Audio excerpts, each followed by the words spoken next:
Welcome everyone. This is a fabulous occasion. I'm sure you would agree. We're going to depart from our original plan because we're very fortunate to have Ileana Ros-Lehtinen, Congresswoman Ileana Ros-Lehtinen, who's chairwoman of the House International Committee on Foreign Affairs, and she has a schedule, as you can imagine, that's daunting, as most members do today. We've had a long relationship with Ileana. Many of you probably know that she was actually born in Cuba and escaped in the early 1950s, and as a result, she has a strong sense of human rights. She knows what it's like to live in very, very difficult conditions, and she's brought that to her work in the House. She also happens to be married to someone who fought in the Vietnam War, another historic time in our history. She's worked together with us in trying to bring lasting peace and stability to the Balkans. She was the winner of our Balkans Peace Award about 5 years ago. And we'd like to welcome her to the stage now to make brief remarks. Welcome.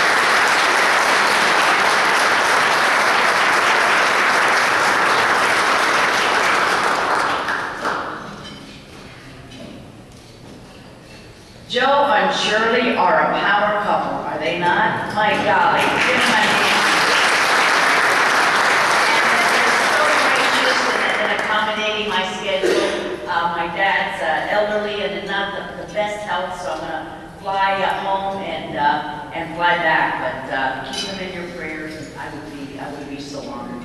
But I would not leave today without first coming here. So I told my scheduler, yes, get me on a plane, but first I need to come speak to Joe and Shirley's group, because to me this subject has got some real significance. As you heard from Shirley and Joe, I chair the Foreign Affairs Committee, and we deal with these kinds of issues all day long. But it's so significant that we're building bridges between communities, and to see this bridge building between the Jewish and Albanian people that has been going on for many a year. But the fact that you're highlighting it and books have been written about it, it's time to get the word out so that more of the population knows that Albania stepped up when the get-going was tough. There was the Albanian people. So thank you.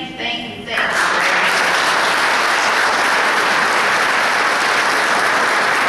of course, we're here to celebrate Albania's independence and the courage and the compassion that the Albanian people have always demonstrated, even under the most terrible conditions.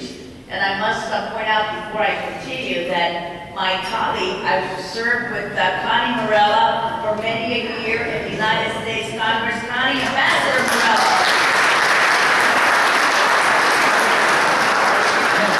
But I'm especially pleased to be here with Joe and Shirley, who have done so much to ensure that Albania receives the recognition and the support that it deserves, that it has earned. And 100 years ago today, the people of Albania issued their Declaration of Independence after centuries of oppression by the Ottoman Empire. Unfortunately, Albania's hard-won freedom was nearly overwhelmed by a succession of new occupiers, including secret plans by the victors of World War I to partition it. Those plans were thwarted only by the determination of the people of Albania to fight for their freedom, and also by the direct intervention of President Woodrow Wilson, who laid the foundation in our two countries that continues to this very day. But even then, Albania's fight was not over. Large numbers of Albanians were left outside of the new borders, with deadly consequences in Kosovo and elsewhere in the Balkans. During World War II, Albania was invaded and occupied first by Italian and then by German forces. For decades after the war, Albania was dominated by a brutally repressive communist dictatorship that turned the entire country into a virtual prison. But the determination of the Albanian people to be free has never wavered, regardless of the cost. 20 years ago, the Albanian people overthrew their communist rulers and slowly and painfully began the reconstruction of their country.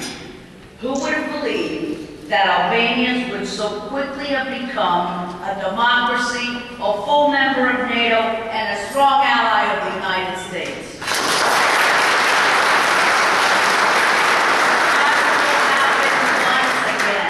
But the Albanian people have never been intimidated by the impossible.